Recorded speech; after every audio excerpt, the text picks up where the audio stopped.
Ça va? Bonjour. Donc bienvenue à cette session. C'est moi qui remplace Arthur De Vries qui devait présenter, mais finalement il s'est dégonflé. Et pourtant il avait un plan de session intéressant. Il m'avait parlé d'un petit coup de Java qu'il allait mettre là-dedans. Non, tu veux pas? Bon, allez. Alors je m'en occupe moi-même. Bon. Donc, je n'ai pas beaucoup changé depuis l'année dernière. 1 kilo ou 2, c'est tout. Voilà, donc pour ceux, parce qu'il y a quand même beaucoup de nouveaux venus cette année, donc il y en a peut-être qui n'ont pas eu encore droit à mes blagues horribles. Bon, donc voilà, j'ai découvert FileMaker quand je travaillais dans le cinéma. Comme beaucoup d'entre nous, j'ai mis le doigt dans un engrenage fatal. Et voilà, je suis encore dans cette passion pour cet outil, ce que ça nous permet de faire, etc. J'en ai donc fait mon métier à partir de à peu près 2002, quoi. Ça s'est fait progressivement. Je suis devenu développeur et formateur. Et puis j'ai fait mon chemin jusqu'en Belgique, où j'ai travaillé chez BHCA pendant 3 ans, 3 bonnes années, presque 4 ans, je pense. 4 ans. Et puis après, j'ai fait ma petite boîte qui s'appelle One More Thing, qui est, comme certains ont vu, un peu moins petite que l'année dernière, mais on va essayer quand même de garder un esprit de petite boîte, un peu voilà. Bref, assez parlé de moi, on n'est pas là pour ça, on est là pour parler de quelque chose qui est tout à fait incroyable, vous allez voir, qui change beaucoup la donne. Et on va voir un peu pourquoi les versions 12 et 13 de FileMaker changent tout. Et pour faire écho à ce que disait Heather tout à l'heure, je ne dis pas FileMaker Pro ou FileMaker Server, je dis FileMaker tout court, parce que c'est vraiment une stratégie vraiment de plateforme. C'est l'évolution de l'ensemble des produits qui fait que il y a des changements radicaux qui nous permettent de travailler autrement. Parce que Pro est différent, mais aussi parce que Server est différent, parce que tout ça marche ensemble maintenant autrement. Je ne m'attarderai pas sur Execute SQL parce que il y a déjà des belles sessions sur ce sujet. Ça figure quand même à l'agenda parce que vous avez déjà vu, vous avez déjà entendu donc et puis vous allez entendre encore plus avec un accent provençal que je ne sais pas imiter, donc je vais m'abstenir. Execute SQL est une des fonctions qui nous permet de travailler hors contexte. D'accord ? Et c'est dans ça que ça va y avoir un peu une cohérence, mais je ne m'attarderai pas dessus parce qu'il y a des sessions dédiées. Voilà. Donc je présenterai FMS DIFM et je vous dirai ce que veut dire cet acronyme par la même occasion. Et puis on s'attardera sur une fonctionnalité de la 13, donc qui est exécuter script sur serveur, dont le petit nom, à cause de l'acronyme en anglais, est PSOS. On verra quand utiliser l'un, l'autre, aucun. Et on verra aussi quelques propositions de méthodes qui nous permettent de simplifier l'ensemble. Donc, pourquoi les versions 12 et 13 de FileMaker changent tout ? Je vais faire un petit rappel sur l'évolution de la plateforme FileMaker. En l'absence de Michel Lansard, il fallait que quelqu'un s'y colle. Donc, ça fait très longtemps qu'on peut commander FileMaker et lui demander de faire des choses par des moyens un peu détournés, de faire travailler notamment le serveur. Il y a eu très tôt le Web Companion et FileMaker Unlimited. Qui se souvient qu'il y a eu un FileMaker Unlimited ? Ouais. Beaucoup de cheveux blancs. J'en ai moi-même. Et donc, voilà, avec des choses incroyables pour l'époque, du CDML, puis qui a évolué vers du XML, on pouvait déjà commander le serveur FileMaker pour lui demander d'exécuter des choses. Et puis, un jour, j'ai reçu une liste de fonctionnalités de FileMaker Server 9, et là, j'ai sauté de ma chaise, j'ai sauté en l'air. Je pouvais à l'époque. Et je vois script côté serveur. Je me dis, ah, génial. Et puis, j'étais vite, très vite, je suis retombé parce que la gravité faisait son effet. Et aussi parce que il ne s'agissait que de pouvoir programmer le serveur, ce qui était bien. Hein, ça nous a permis de faire plein de choses, mais c'était pas du tout ce que j'avais espéré en lisant script côté serveur. Et puis, la publication web personnalisée avec FileMaker Server 9, l'API PHP, l'interface XML, auquel on avait accès. Et là, il y avait vraiment un moyen voilà, de pouvoir exécuter des scripts sur le serveur en lui envoyant des paramètres, en récupérant des résultats. Ça commençait à devenir vraiment sérieusement intéressant. Et on va voir pourquoi après. Quand FileMaker Server 12 est sorti, il y a eu des énormes évolutions.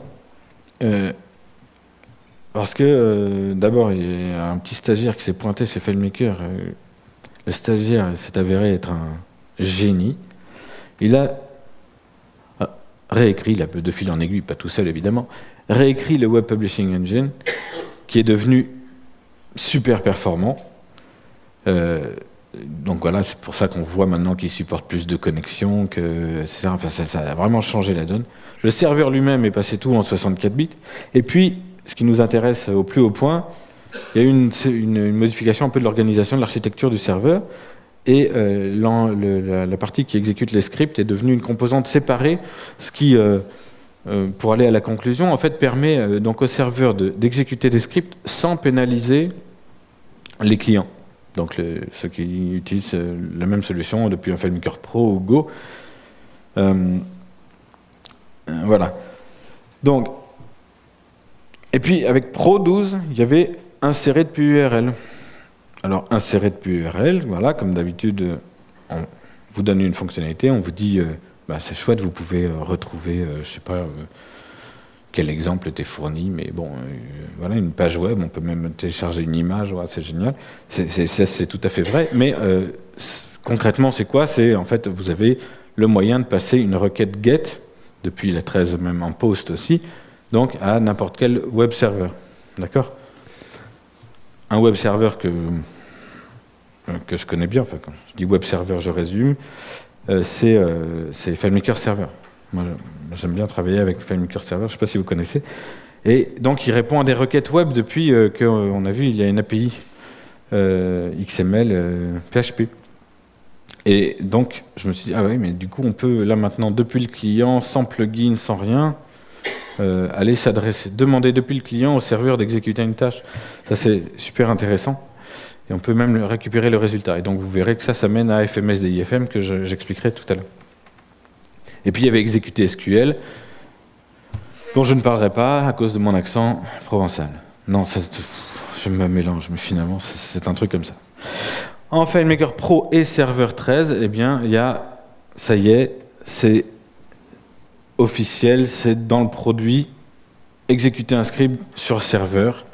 Le client peut exécuter un script sur le serveur. Il demande au serveur, tiens, exécute-moi s'il te plaît ce script avec tel paramètre. Je récupère le résultat.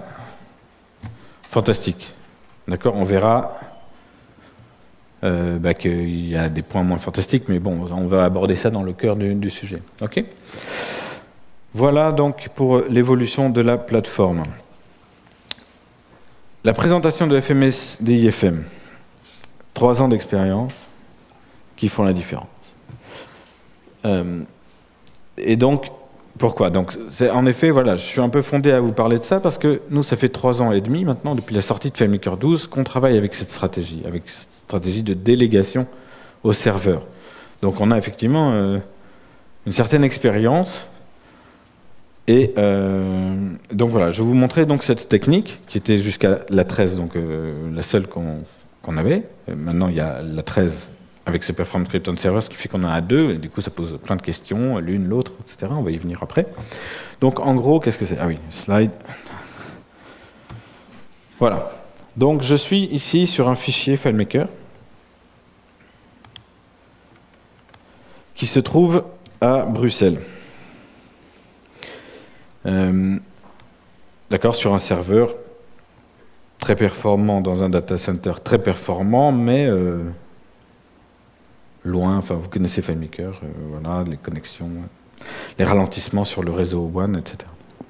J'ai un fichier qui est le plus simple possible, d'accord? C'est un fichier, je peux ouvrir, voilà, ici la table, vous voyez, il n'y a pas de données, il n'y a que des globales ici, juste pour vous afficher quelque chose. Il n'y a rien, zéro, il y a un champ avec un numéro de série.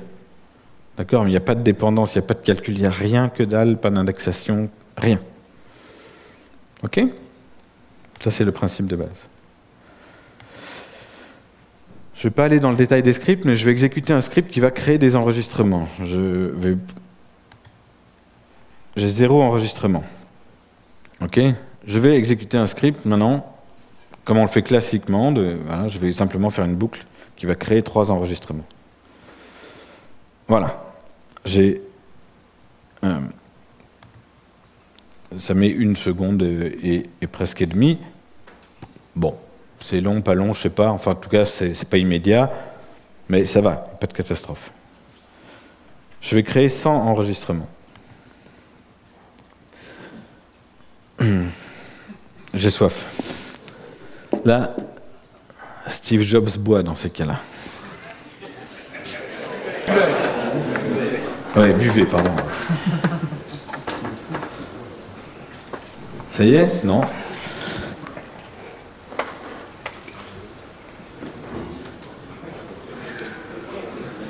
Sans enregistrement.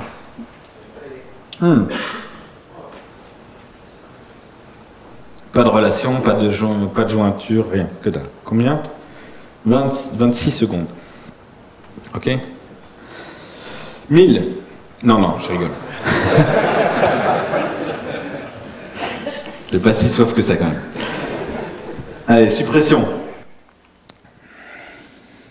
Barre de progression. Si vous voulez enlever votre barre de progression, vous ne pouvez pas. 7 secondes, 6 secondes et demie. Ok? Je suis revenu à 0 enregistrement.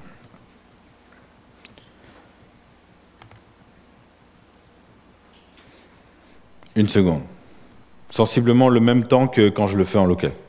D'accord? Si je le refais une deuxième fois, ça va normalement être plus rapide. La première connexion, il y a un petit overhead, ensuite, ça va être plus rapide. Sans enregistrement. Ah.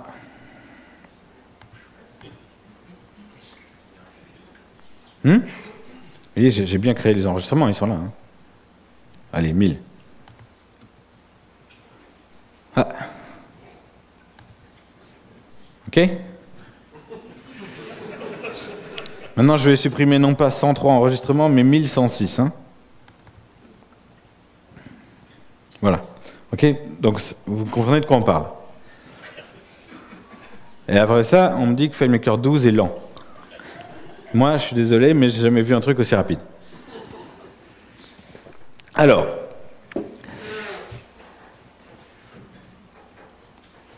je reviens un petit peu. Donc ça, c'est un avantage. Et puisque je suis dans le fichier et que je ne veux pas faire des allers-retours constants, et que si je suis dans le contexte de la table. D'accord? Sur ma table data, je suis bien sur un modèle de data, je crée des enregistrements dans data. Ok? Classique.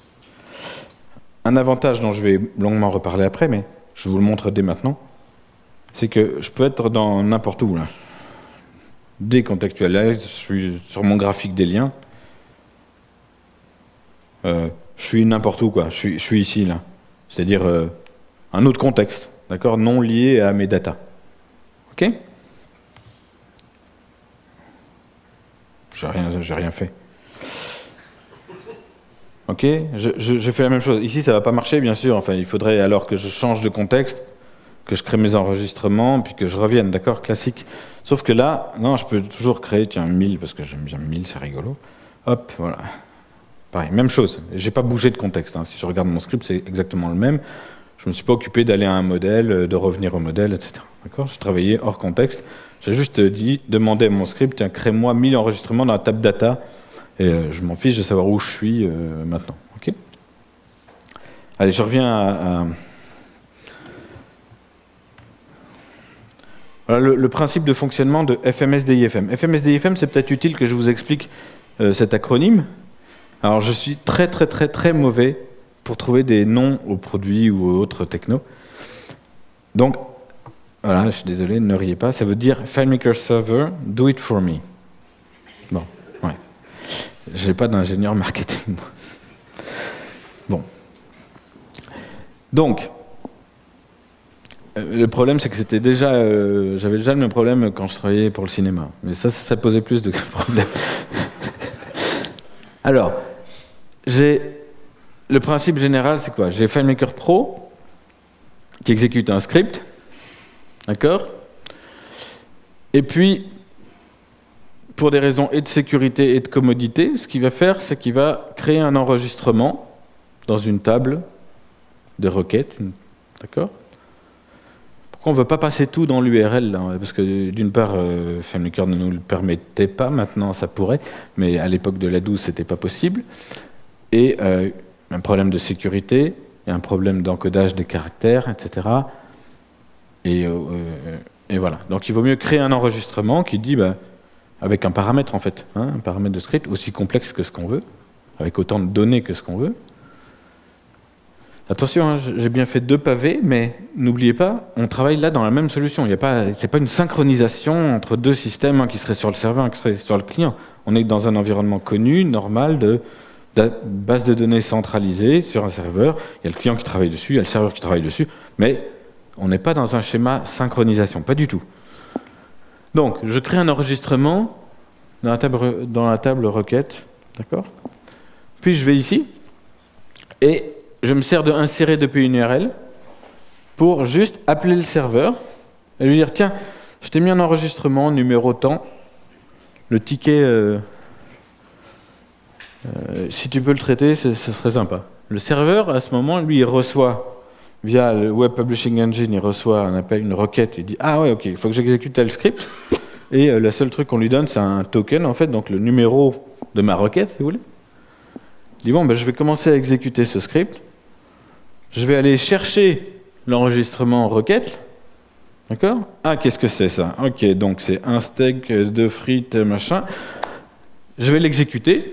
J'ai un petit mécanisme de réauthentification pour des raisons de sécurité ici. Et il va produire un résultat. Ou pas, d'ailleurs, vous êtes libre dans votre script de produire un résultat. Ce résultat va être donc retourné au client. Puisqu'il utilise l'action insérer, ça va se retrouver tout simplement dans le champ dans lequel il est inséré, dans la rubrique globale dans laquelle il est inséré. D'accord ? Ce script n'a plus qu'à interpréter le résultat et à dire « Ok, il a fait ce qu'il fallait. » Dans ce cas-là, qu'est-ce qu'on a vu ? On a vu qu'on affichait une boîte de dialogue. Voilà, on a interprété le résultat. J'interprète le résultat. Ok, 3 records, je vais mettre une boîte de dialogue. Ou je vais changer de modèle, ou je vais dire qu'il y a une erreur, ou ce que vous voulez, quoi. Ce qui concerne l'utilisateur. Mais tout ce qui est manipulation des données, ça a été fait sur serveur. Beaucoup plus vite, beaucoup moins de risques d'interruption quand on parle en Go. Parce que là, ce que je vous ai montré évidemment en Go, c'est la même différence. La différence est bien plus importante encore. Pas de risque d'interruption. Pourquoi ? Parce que vous avez vu un traitement qui avait toutes les chances d'être interrompu.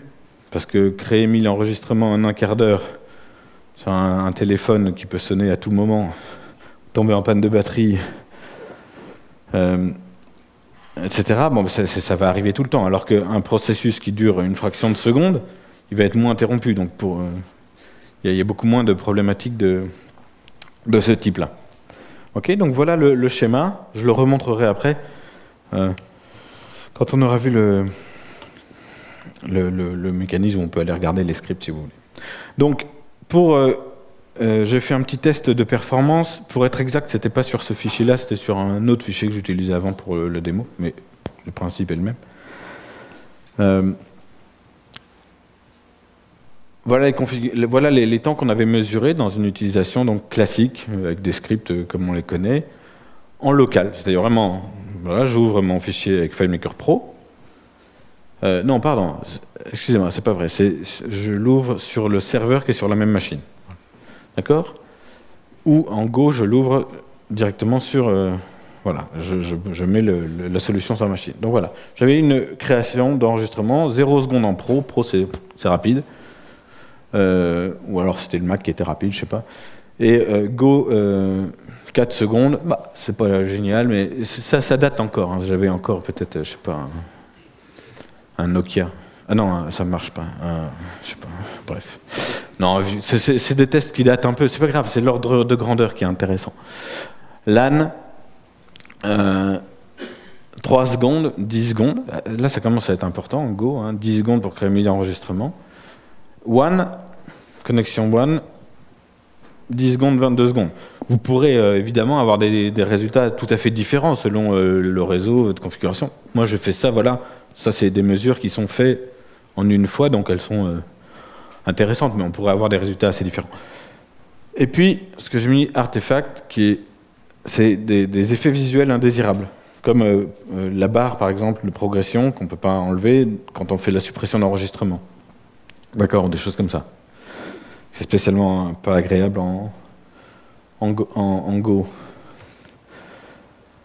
Alors, FMSDFM, ben, j'ai toujours 0 secondes en Pro parce que c'était difficile de faire mieux. En Go, j'ai pas réussi à installer le serveur, donc ça ne marche pas.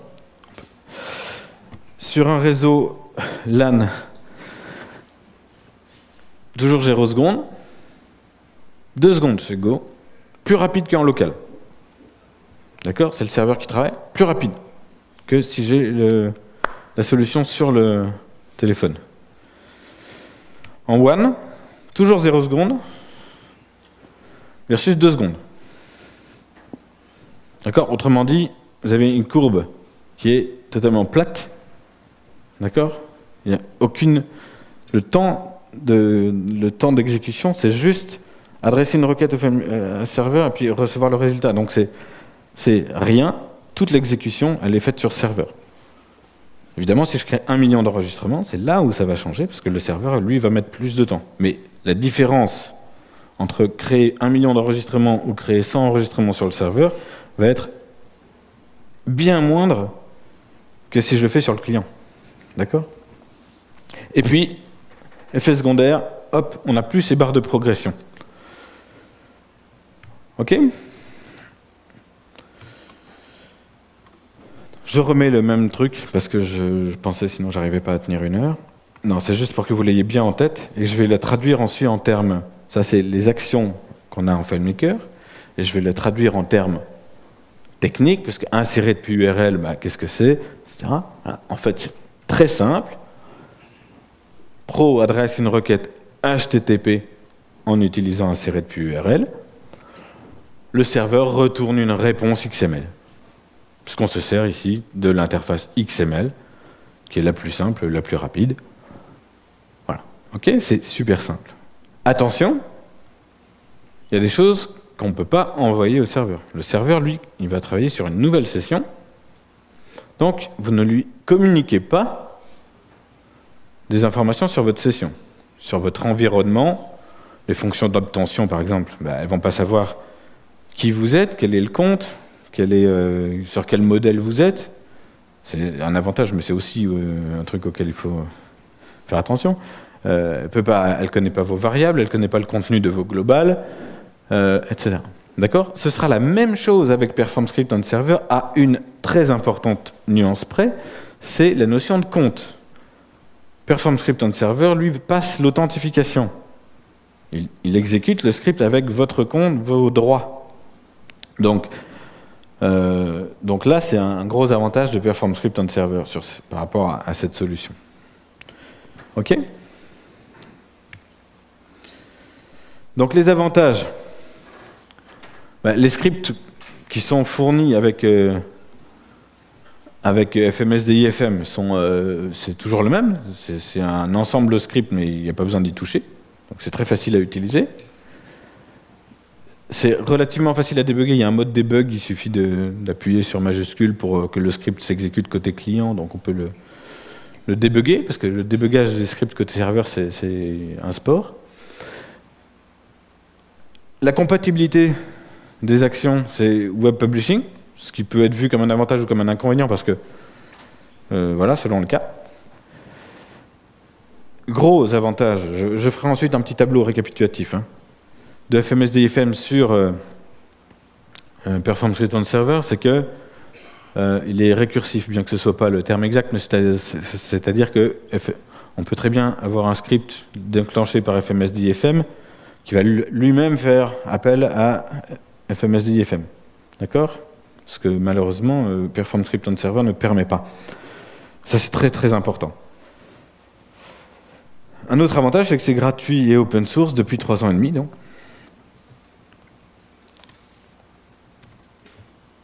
Petit comparatif avec Perform Script on Server.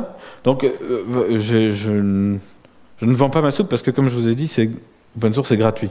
Donc, c'est aussi un inconvénient, c'est que c'est l'aspect gratuit qui est assez emmerdant là-dedans. Mais bon, enfin voilà. Donc, je ne vends pas ma soupe. J'essaye vraiment de vous dire ce qui est pourquoi utiliser l'un ou l'autre. Et donc, voilà, ils ont des différences. La version requise de FileMaker Server, je ne savais pas, Marc, que tu serais là, j'aurais pas mis ça comme un avantage, mais c'est qu'il y en a un qui marche quand même avec FileMaker Server 12, et quand vous avez 20 iPads, il y a un avantage certain. Enfin bon, je ne rentre pas dans le détail. Jeu de compatibilité, il y en a un qui travaille avec la compatibilité web, l'autre avec la compatibilité serveur. Donc ça, c'est quand vous définissez quand vous sélectionnez la compatibilité des paths script. Donc l'un ou l'autre, attention, presque la quasi, c'est bien, bravo, on dirait du Tanguy, ça.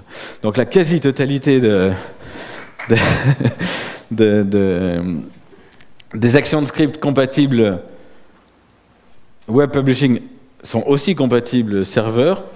Je crois qu'il y a une ou deux exceptions dans ouvrir URL. Bon. Et dans l'autre sens, il y a des paths script serveurs qui ne sont pas compatibles web publishing, comme notamment les imports, exports. Ok. Donc récursivité, ça c'est un énorme avantage de FMSDIFM, parce que malheureusement, pour je ne sais pas trop quelle raison, Perform Script on Server n'est pas, c'est difficile à dire, mais n'est pas compatible serveur. Ouais, c'est lourd. C'est bizarre. Donc, le gros avantage de ça, c'est que on peut décider à n'importe quel moment que, tiens, finalement, ce script, on va l'exécuter sur serveur. On n'a pas besoin de se préoccuper de savoir si lui-même utilise des scripts qui vont tourner sur serveur. Ça marche avec FMSDIFM. Alors qu'avec Perform Script on Server, si tout d'un coup on se dit, bah oui, non, celui-là, ce serait bien de l'exécuter sur serveur. Ah oui, mais il a un sous-script qui lui-même fait... non. C'est beaucoup de changements, c'est très compliqué. Donc ça reste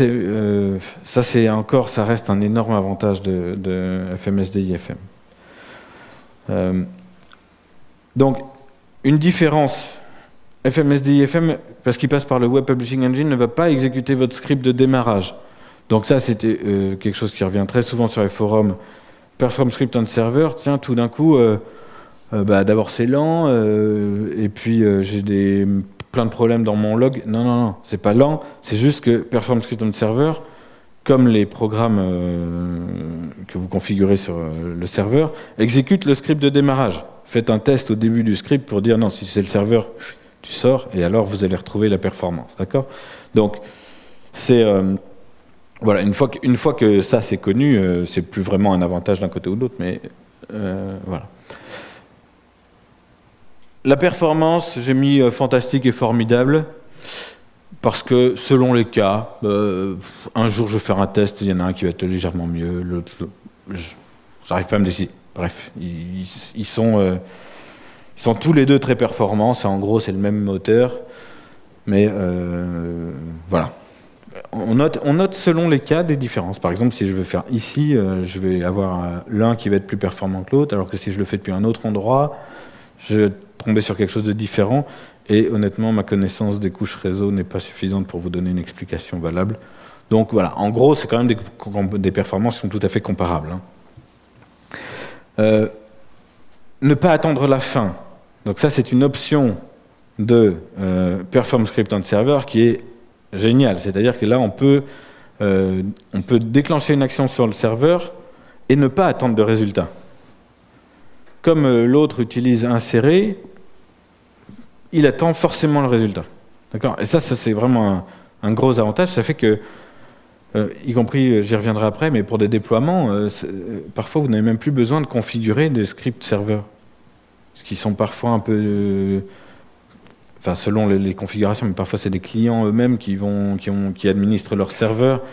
C'est difficile de leur expliquer, configure ton truc. Non, mais on peut le faire depuis le client. Je sais pas, quand le dernier utilisateur ferme sa fenêtre, déclenche le script de mise à jour de nuit, etc. On peut le faire depuis le client, sans attendre le résultat. Et puis, bien sûr, il y a des tas de trucs pour lesquels on n'a pas besoin de résultat. On veut juste... voilà, donc ça, c'est vraiment une option très intéressante de Perform Script on Server. Barre de progression, oui, non, il n'y en a pas dans le cas de Perform Script on Server. C'est-à-dire qu'on va avoir, dans le cas de FMSDIFM, si l'opération est vraiment très longue, on va avoir une barre de progression qui ne progresse pas, mais un de ces machins là qu'on ne peut pas enlever, qui nous dit transfert HTTP. Qui en plus n'est pas hyper parlant pour un utilisateur qui lui a juste cliqué sur crée-moi 10 000 enregistrements. Alors, je fais mon job ça. Je bois un petit coup et boum. Alors, le déploiement sur serveur, donc c'est super facile du côté FMSDIFM, on active la publication web XML. C'est pas très compliqué sur Perform Script on Server. Implémentation dans la solution, c'est quand même là, il n'y a rien à faire côté serveur, côté Perform Script on Server, ça c'est vraiment très, très facile, alors que de le côté FMSDIFM, en fait, paradoxalement, pour vous le rendre plus accessible, on a un peu dû compliquer l'implémentation. Donc voilà, là pour le coup, c'est plus facile à implémenter Perform Script on Server. Le debugging, là, plus facile avec FMSDIFM. C'est-à-dire qu'en fait, c'est un peu impossible du côté Perform Script on Server, si ce n'est aller analyser le log ou créer votre propre log dans un script. C'est très très difficile d'observer ce qui se passe sur serveur. Passer l'authentification, dans le sens passer... je te donne l'authentification, il y en a un qui le fait, l'autre pas. Donc, si vous avez des choses assez fines à faire côté serveur basées sur les permissions, là il faut utiliser clairement Perform Script on Server. Et alors les sessions auto-terminées, c'est-à-dire que une session web, vous n'avez pas moyen explicite, malheureusement, à la programmation FileMaker de lui dire maintenant tu fermes ta session. C'est pas possible. Donc Perform Script on Server, lui, il va initier une session, puis quand il a fini son script, il tue la session tout de suite. Avec lui, il faut attendre 3 minutes que la gestion des sessions web soit finie. Mais ça pose pas vraiment de problème, c'est juste comme ça. C'est une différence. Quand les utiliser ?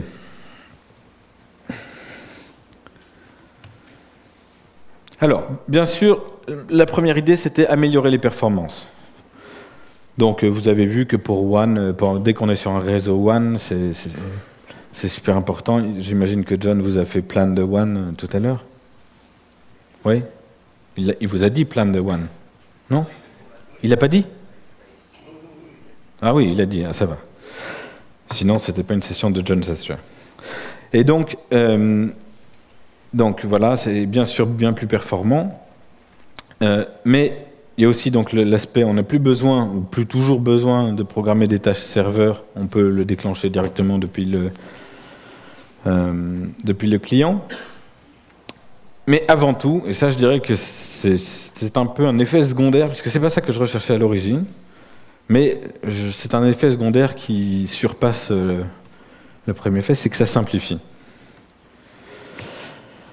Alors, comment cela simplifie ? Parce qu'évidemment, quand on parle URL, HTTP, machin, il y en a que ça effraie un peu, mais en fait, la conséquence de tout ça, c'est que ça va vraiment simplifier vos scripts de manière incroyable.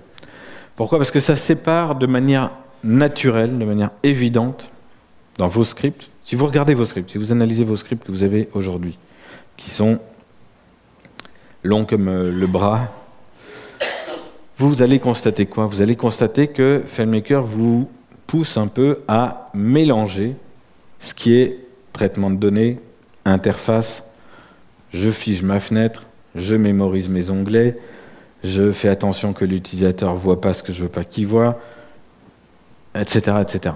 D'accord ? Et puis, entre-temps, vous allez vous changer de modèle pour pouvoir calculer un truc, vous revenez, vous évaluez, bref. Mélange entre interface et puis traitement. D'accord ? De manière naturelle, avec ce système, vous allez avoir une gestion, un contrôle, une couche de contrôle qui va être au début de votre script, les traitements qui vont être faits sur serveur, et l'interface à la fin pour alerter l'utilisateur, quoi. Enfin, c'est comme ça doit être en fait. C'est un langage client-serveur. Donc, le script côté client, voilà, il vérifie. Par exemple, moi, je lui fais vérifier le contexte. Est-ce que c'est à peine de déclencher le truc ? Bah non, si t'es en mode recherche ou si t'as pas le droit, c'est pas la peine. Donc, on vérifie ça. On appelle le script serveur. S'il te plaît, fais ça pour moi. Ok, je récupère le résultat, tu l'as fait, tu l'as pas fait, très bien, et éventuellement j'affiche quelque chose pour que l'utilisateur soit informé ou qu'il soit redirigé, etc. Le script serveur fait tout le reste. Donc ça nous libère du contexte. D'accord ? Voilà toutes les choses ici que vous faites dans tous vos scripts. Si vous ne les faites pas, c'est pas bien, mais si vous les faites, c'est pas normal. D'accord ? On ne devrait pas avoir à se préoccuper de tout ça. D'accord ? C'est un peu on a l'habitude de le faire, mais on n'aurait jamais dû avoir à s'occuper de ça. Hein, je vous laisse en lire la liste et je suis certain que vous dites « Ah oui, mais c'est vrai, pourquoi je fais ça ?» Vous êtes obligé. Sauf que quand vous déléguez au serveur, non, vous n'êtes plus obligé. D'accord ? Ça va ? Vous avez lu ? Voilà. Donc,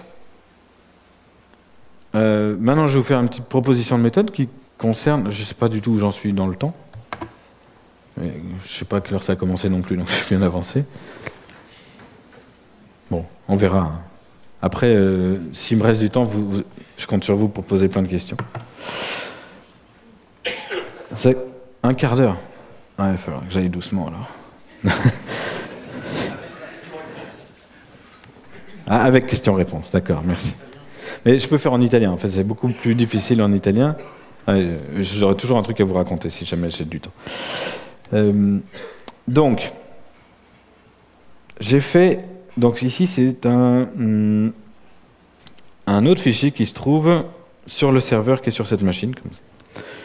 Et il utilise, dans les deux cas ici...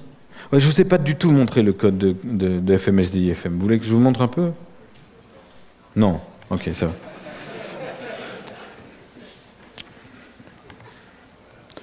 Je vais vous montrer de l'architecture, quand même, de FMSD-IFM, comment ça marche.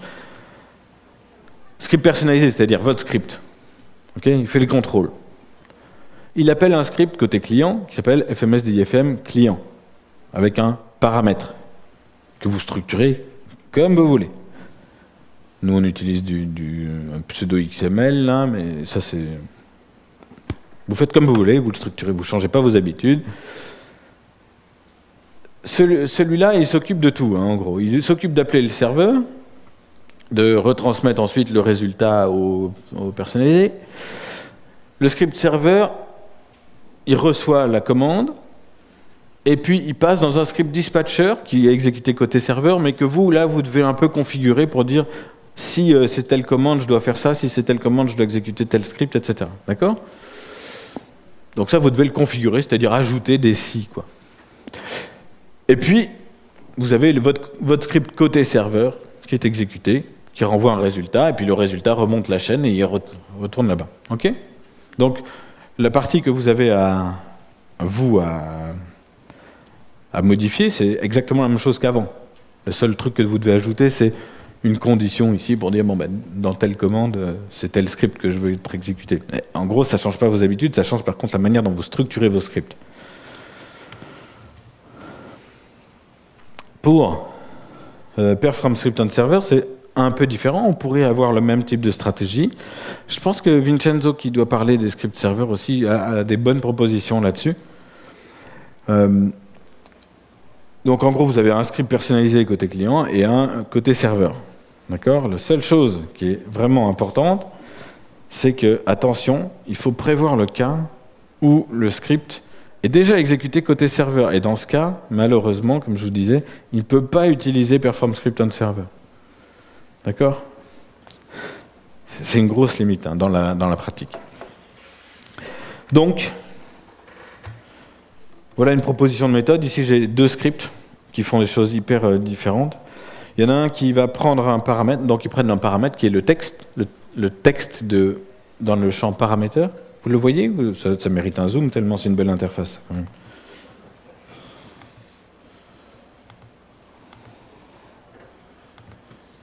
Ne le dites pas à Heather, parce que là, elle va me tuer. Donc, bonjour. Ok, j'ai un script qui fait 2 choses extraordinaires. Il va insérer un résultat dans ce champ. Ça, c'est fait côté serveur. Et il affiche une boîte de dialogue avec le même texte. Bien sûr, le boîte de dialogue, c'est côté client, parce que le serveur, lui, il ne saurait pas trop où cliquer. D'accord ? Voilà. D'accord ? Il a fait 2 opérations. Une, modifier les données. Retour vers le client. Le client fait « Ah, je vais afficher ce texte en tant que résultat, en tant que boîte de dialogue. » OK ? Et ça vaut vraiment la peine que je vous montre un deuxième script qui est très différent. OK ? Donc, c'est évidemment structuré de la même manière. Je vais en commenter qu'un parce que je pense que... Ouais, ça fait beaucoup de lignes, mais en fait, c'est simple. Voilà. En fait, l'idée, c'est quoi ? C'est un peu un inconvénient de ce que je vous ai dit. Si vous avez script côté client, script côté serveur, c'est que vous avez 2 scripts. À chaque fois qu'on a un script, on en avait 2. Bon, c'est vrai qu'il y a moyen de dire on va avoir un seul script et puis qui va faire des choses différentes quand il est exécuté côté client, côté serveur. Okay ? Donc, ça, c'est une proposition de structure de script. Je vais lui dire, écoute, est-ce que dans ton paramètre, est-ce que je retrouve le nom du script ? D'accord ? C'est un moyen que je me dis, le client, lui, quand il va exécuter le script sur serveur, il va ajouter au paramètre le nom du script. Comme ça, le serveur, lui, j'aurais pu mettre autre chose, j'aurais pu mettre tu es maintenant sur serveur en toutes lettres. Pardon ? Ah, Martial a changé d'ordi, donc maintenant il y a le zoom. Donc voilà, la mécanique, c'est simplement, ça pourrait être n'importe quelle mécanique pour repérer si on est sur client ou sur serveur. Ou plus exactement, attention, parce que là, la terminologie peut induire en erreur, c'est pas est-ce que je suis sur le client ou est-ce que je suis sur le serveur ? Parce que le but, c'est que les deux puissent éventuellement être sur serveur. C'est est-ce que je suis la partie qui doit s'occuper des données ou est-ce que je suis la partie qui doit s'occuper de l'interface ? D'accord ? Donc, c'est pour ça que j'ai mis des guillemets. Client-side, c'est entre guillemets, parce que ça serait bien que ça puisse aussi être sur serveur si un jour je décide que ça doit être fait sur serveur. Ok, je construis mon paramètre. Bon, vous allez chercher vos données, enfin ce que vous voulez pour faire votre paramètre. J'appelle le script sur serveur. Là, je fais un test qui est est-ce que la version de l'application c'est sur serveur ? Bon, en gros, je vous explique pas. Est-ce que on est supérieur à la 13 V2 ? N'utilisez surtout pas Perform Script on Server avant la V2, mais n'utilisez plus la V2. Il y a des raisons de sécurité vraiment importantes de passer aux dernières updates de FileMaker Server, entre parenthèses. Mais la V1, Perform Script on Server, n'était pas tout à fait prête, on va dire. Donc, il fait ce test. Donc, je suis bien sur un client, c'est bien un serveur 13, je lui demande d'exécuter le script. D'accord ? Tout simple. Si je ne suis pas sur ce cas-là, si je ne suis pas dans ce cas-là, c'est soit je suis déjà un script serveur, soit je suis sur un client pro sans serveur. Ça arrive aussi. Il y a des gens comme ça qui n'ont pas de serveur. Et donc, il faut traiter ce cas-là aussi. D'accord ? Donc là, je vais exécuter sur le client. D'accord? Et maintenant, là, ici, moi, je fais le résultat, qui, bien sûr, pourrait être un autre résultat que d'afficher une boîte de dialogue. Hein. Si je ne suis pas donc sur ce côté client, entre guillemets, je vais exécuter la partie côté serveur, entre guillemets, et qui est quoi? Premièrement, récupérer le paramètre. Donc, vous vous souvenez que je l'avais un peu pourri, donc je le renettoie, j'enlève le truc. Maintenant, je fais tout ce que j'ai à faire, bien sûr, à adapter, en fonction de ce que fait votre script, et retourner un résultat. D'accord? Alors, cette implémentation, malheureusement, je dirais, je suis obligé de configurer les trois appels au script pour les 3 cas différents. Ici, là et là. D'accord? Je suis obligé de 3 fois de lui dire c'est ce script que je veux exécuter. Mais avec cette même structure, ça va marcher dans tous les cas. C'est-à-dire ça va marcher sur un client sans serveur, sur un serveur... sur un client avec serveur, et c'est la première fois sur un client qui veut exécuter sur un script sur serveur, et sur un serveur qui est déjà en train d'exécuter un script et qui veut à nouveau exécuter un script sur le serveur. Je sais pas si, ça y est, maintenant je les ai perdus, on peut pas...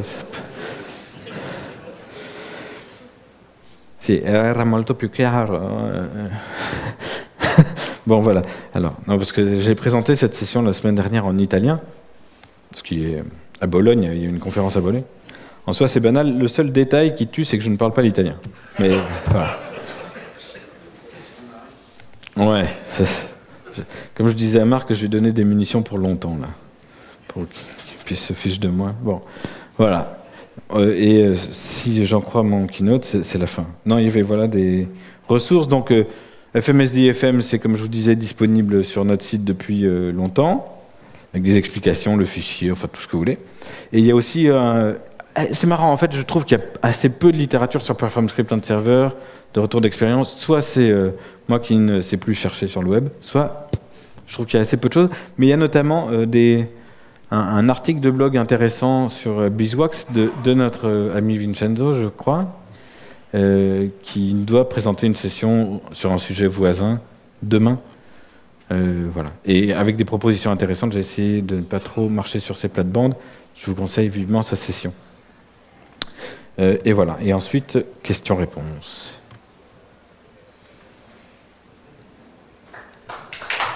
Ouais. Aucune question ?